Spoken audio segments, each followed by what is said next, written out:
আজকে একজনের বিয়া, ঠিক আছে? তো এই যে এই লোকটার বিয়া আজকে, এই যে চাদর পিন্ডা ঘুরতেছে। বিয়া চাদর পিন্ডা ঘুরতেছে, কিছু বলো যে চাদর পিন্ডা ঘুরতেছে কেন? তোর বিয়ার দিন তুই এইগুলো কি করে করো? পাঞ্জাবি শেরওয়ানি কই? বলে বাগম।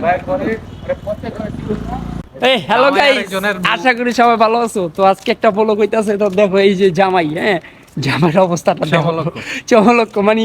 আচ্ছা তাহলে আমি একটা কথা বলছি, তোমার বিয়া কে তুমি এডি পিন্ডা কি লেগা? এডি পিন্ডা আমি কেন জামাই খাইছে কি পোস্ট পাস করুন না? হ্যাঁ। মাইয়া বাগায় নিতে আইছি, মাইয়া বাগায় নিতে আইছি বিয়া বাড়ি।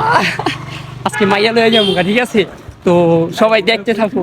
এই যে মেন আসামি কিন্তু এই যে এটা, ওই যে গ্যাং, গ্যাং মানে গ্যাং লিডার। এই হলো গ্যাং লিডার, ঠিক আছে? এই যে গ্যাং লিডার। এই না এদিকে না, মারবো পাবলিক জুতাটা পিটাইবো। জুতা না মোজা পিটাইবো। মুদা যদি লাগে গোবর লগে মিলাই লিখবো। আপনি চল লগে তো আমরা মেয়েলা পলাই যাইতেছি।